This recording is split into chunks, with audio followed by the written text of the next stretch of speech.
ఆడంటే ఖాళీ తేలుస్తాడో ఏం పాడో యమ గోళి ఏనాడో చేసిన పుణ్యం పండింది ఈనాడే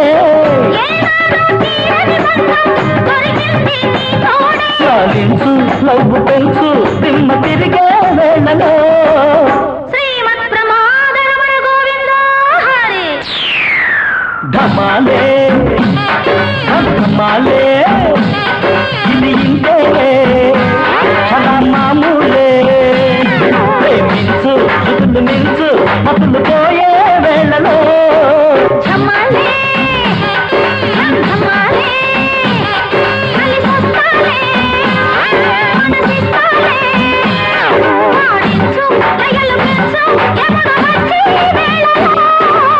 అంతేనా లేక మానేస్తే అబ్బని చూడడం కుదరదనా? పిన్ని. అయ్యో రామా, మీ సిగ్గు చూస్తుంటేనే అర్థమైపోయిందిలేమ్మా మీ ఇద్దరు ప్రేమించుకుంటున్నారని. ప్రేమలో మొట్టమొదటి ఏం చేసుకుంటారమ్మా? ఏముంది, కళ్ళు కళ్ళు కలిసి చూసుకుంటారు. ఆ తర్వాత పిన్ని. అయ్యో రామా, నాకు ఆ కళ్ళు కలుసుకోవడం ఒళ్ళు కలుసుకోవడాలు లేకుండానే జరిగిపోయింది. దిక్కుమాలి పెళ్లి. ఏమండి, ఇదిగో కాఫీ. ఇవే తాగేస్తే ఓ పని అయిపోతుంది. అవును, ఆ రోజు వచ్చిన గుండమ్మ గారి మనవడు గోపాలకృష్ణ సంబంధ సంగతి ఏం చేశారు? చేయడానికి ఏముందే, అబ్బాయి కొత్త టీ పొట్లంలా కళకళలాడుతూ కనిపించాడు. కట్నం కూడా అక్కర్లేదన్నాడట. పైగా పెళ్లికి ఏ అంగులు ఆర్భాటాలు కూడా అక్కర్లేదన్నాడట. అమ్మాయి నచ్చిందన్నాక ఇంకా ఆలోచించేదేమిటే? సరే నేస్తే ఓ పని అయిపోతుందిగా. ఆలస్యం ఎందుకు, సరే అనేయండి. నాకు కూడా ఈ సంబంధం నచ్చింది. కులం గోత్రం అన్ని బాగున్నాయి. ఏమండి, అతనికిచ్చి చేస్తేనే అమ్మాయి సుఖపడుతుంది. అందుకేనే రేపో మాపో మంచి రోజు చూసి ముహూర్తం పెట్టించేద్దాం, ఓ పని అయిపోతుంది.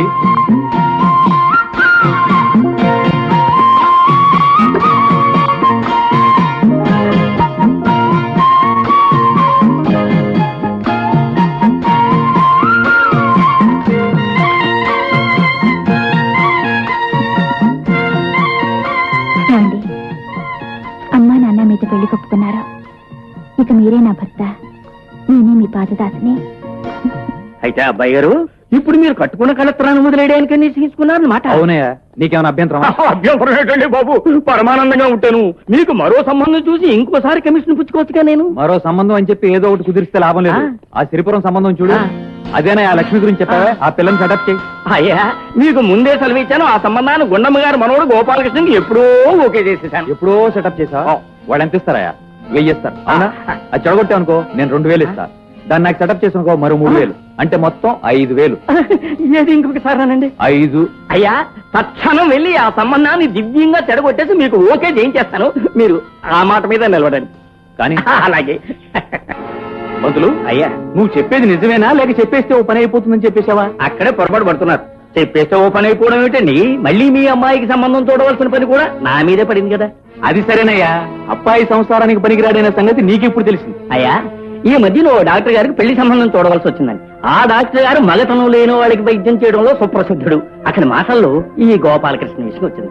ఈ హోల్ భూ ప్రపంచంలో ఇతను బాగు చేసే వాళ్ళు ఎవరు లేరంటూ చెప్పుకొచ్చాడు. నా గుండె జారిపోయింది. మీ అమ్మాయికి సంబంధం కుదిర్చిన పాపం నా నెత్తి మీద ఎక్కడ పడుతుందో అని పరిగెత్తుకొచ్చేసానండి. ఎంత ఘోరమండి, నిజం తెలియకపోతే అలాంటి దిక్కుమాల వాడికి మన అమ్మాయిని కట్టబెట్టి దాన్ని బతుకు నాశనం చేసేవాళ్ళం. ఇప్పుడు అర్థమవుతుంది పార్వతి. ఆ అబ్బాయి కట్నం ఎందుకు అక్కర్లేదన్నాడో, ఏ ఆర్భాటం లేకుండా పెళ్లి ఎందుకు చేసుకుంటానన్నాడో ఇప్పుడు అర్థమవుతుంది. మన అమ్మాయికి అర్జెంటుగా తాళి కట్టేస్తే తన విషయం బయటపడకుండా ఓ పని అయిపోతుంది అనుకున్నాడు. దొంగ పడవా. ఏమండి, ఆ గుండమ్మ గారికి వాళ్ళ సంబంధం అక్కర్లేదని రేపే ఉత్తరం రాసేయండి. రేపేమిటే, ఇలాంటి లుచ్చా సంబంధం కోసం ఒకరోజు ఆగడం, ఉత్తరం రాయడం కూడానా? మన పంతులు ఇవాళ వెళ్ళి అక్కర్లేదని చెప్పేస్తాడు. ఏమయ్యా, చిత్తం మీ దగ్గర చాలా సార్లు దక్షిణ పుచ్చుకున్నామండి. ఈ మాత్రం సాయం చేయలేంటండి. ఇప్పుడే వెళ్ళి మీ సంబంధం వద్దన్నారు అని చెప్పి వచ్చేస్తాను. వీలైతే 2 చివాట్లు కూడా కలిపి చెప్పాయి, ఓ పని అయిపోతుంది. అలాగే, నోటుకొచ్చినవన్నీ అనేస్తాను. సరేనా? వస్తానమ్మా, సెలవు. ఏమిటి, ఈ గుండమ్మ మనవన్నే కాదన్నారా? అన్ని మాట్లాడుకుని పెళ్లికి ముహూర్తాలు కూడా పెట్టుకున్న తర్వాత ఆడపిల్ల వాళ్ళ దగ్గర నుంచి అక్కర్లేదనే అభ్యంతరం రావడమా? ఎన్ని గుండెలయ్యా వాళ్ళకి? అమ్మమ్మ, నా మీద రాకండమ్మా, నా తప్పేం లేదు. వాళ్ళు మీతో చెప్పమన్నారు, నేను మీకు చెప్పేశాను. ఏడ్చారు. వాళ్ళు చెప్పేదేమిటి బేతవతి? నేను చెప్తున్నాను విను. వాళ్ళ సంబంధం మాకు అక్కర్లేదు గనక అక్కర్లేదు. నా మనవడికి దొరసాన్ లాంటి పిల్లని చూసి వాళ్ళ వాకిల ముందే పందిరేసి జామ్ జామ్ అని పెళ్లి జరిపిస్తాను. ఈ సంగతి వాళ్ళతో చెప్పు. అది ఆ మాట మీద నిలబడండి. నేను ఈ విషయం వెంటనే వెళ్ళి చెప్పేస్తాను. వస్తాను. నాయనమ్మా, నువ్వు పందిరు ఎక్కడేసినా సరే నేను మట్టుకు లక్ష్మిని తప్ప ఇంకే దోస్తాన్ని చేసుకోను. ఓరే నాపు సన్నాసి, వాళ్ళు వద్దో మొర్రో అంటుంటే నీకు సిగ్గులేదు. వాళ్ళు ఏం చెప్పినా నువ్వేమన్నా నేను పెళ్ళంటూ చేసుకుంటే లక్ష్మిని తప్ప ఇంకెవరిని చేసుకోను. నువ్వు నాకు ఇంకేం సంబంధాలు చూడక్కర్లేదు. ఆ? వస్తా. ఒరే ఒరే, ఏం కాలము ఏం పిల్లలు. ఏమిటండి పిలిచారట? అవును, కూర్చోండి. చెక్ చేయాలి. ఏమిటి, నన్ను చెక్ చేయాలా? ఏమున్నాయి నా దగ్గర? మీ దగ్గర ఏమన్నాయో చెప్పాలంటే అందమైన కళ్ళు, మెరిసే పళ్ళు, చక్కటి ఒళ్ళు, ఆ పైన అందమైన ఆ, చాలండి. అసలు ఎందుకు పిలిచారో చెప్పండి. మరో బ్రాంచ్ చెకింగ్కి వెళ్ళాలి. మరో బ్రాంచా? అవును, ఇంకాసేపట్లో బయలుదేరుతున్నాం. వెంటనే రెడీ అవ్వు. Okay sir.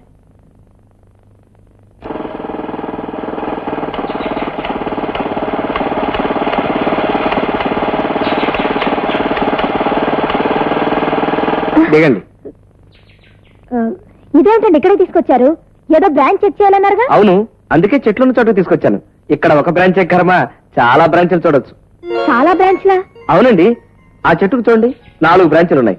ఈ చెట్టుకు చూడండి 2 బ్రాంచ్లు ఉన్నాయి. బ్రాంచ్లు అంటే కొమ్మలన్నా మీ ఉద్దేశం? ఆ, ఆ కొమ్మలను చూపించి ఈ అందమైన బొమ్మతో కాసేపు కాలక్షేపం చేస్తే బాగుంటుందని.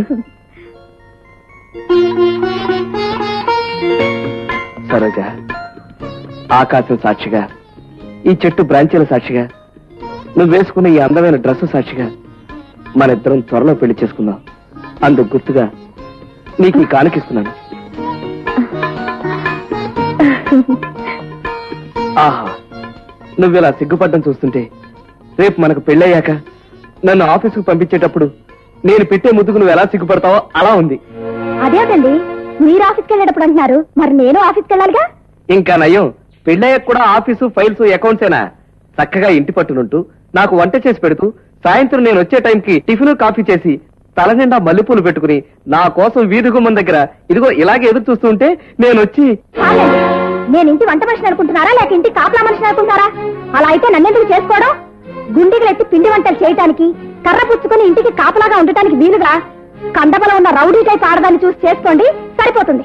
ఇక్కడ మాట్లాడుతూ పెళ్ళైన తర్వాత కూడా ఉద్యోగం చేస్తానంటే నాకు కుదరదు. అసలు ఇల్లాలంటే ఏమిటి?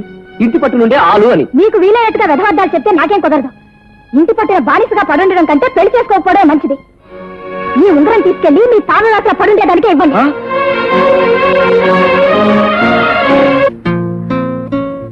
ఏమిటండి? ఒళ్ళు పొగరెక్కి కళ్ళు నెత్తికెక్కి నిన్న వాగిన వాగుడికి నన్ను మన్నించు. మనస్ఫూర్తిగానే అంటున్నారా? అవును సరోజ, ఇక ముందు నువ్వు ఎలా చెబితే అలా నడుచుకుంటాను. పెళ్ళైన తర్వాత ఉద్యోగం చేస్తా అన్నా ఎస్ అంటాను, ఊళ్ళో వెళ్తానన్నా ఎస్ అంటాను. మీరు చెప్పేది నిజమేనా? అవును సరోజ, నన్ను మన్నించు. కావాలంటే నీ కాళ్ళు పట్టుకుంటాను. అంత మాట ఎందుకండి, మీరెప్పుడూ నావారే. సరోజ. సరోజమ్మా, సరోజమ్మా, ఆ, ఏమిటండి? ఇవి మేనేజర్ గారు చూడాల్సిన ఫైల్స్ అమ్మా, పెండింగ్ లో ఉండిపోయాయి. ఇవి కాస్త మీరు చూసేస్తే. ఆయన వర్క్ చూడాల్సిన కర్మ నాకేమిటి? ఆయన ఒంట్లో బాగోలేదని సెలవు పెట్టారమ్మా. సెలవు పెట్టగలవారు ఆయన ఒక్కరే అనుకుంటున్నారా? నేను సెలవు పెడతాను.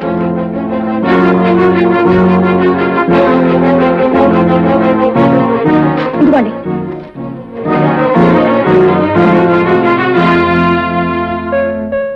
అమ్మా సరోజా, ఇంత పెందలాడ వచ్చి మంచం మీద వాలిపోయావేమిటి? ఏం జరిగిందమ్మా? ఆ కళ్ళలో నీళ్ళేమిటి?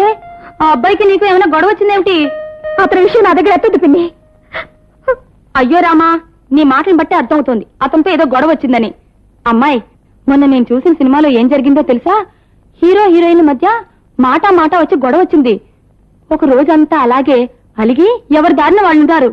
ఇంకో రోజు ఉండలేక అట్నుంచి హీరో ఇట్నుంచి హీరోయిన్ చేతులు చాపుకొని ఒకరినొకరు పిలుచుకుంటూ పరిగెత్తును వచ్చి కౌలించేసుకున్నారు. అంటే ఇప్పుడు నన్ను చేతులు చాపుకొని అలా రోడ్డు మీద పరిగెత్తమంటావా? అయ్యో రామా, అది సినిమా గనక సరిపోయింది. నిజంగా నువ్వు పరిగెడితే పిచ్చిదాని అనుకుని పోలీసులు పట్టుకుంటారు. ఇంతకీ నువ్వు అనేదేంటి? ఏందమ్మా, గొడవలనేవి సర్దుబాటు చేసుకోవాలే తప్ప పంతాలు పట్టింపులని బిగుసుపోకూడదు. అతనేమైనా అన్నాడనుకో నువ్వు మన్నించాలి, నువ్వేదైనా అన్నావనుకో అతను మన్నించాలి. అప్పుడే ఇద్దరు కలిసిమెలిసి ఉంటారు.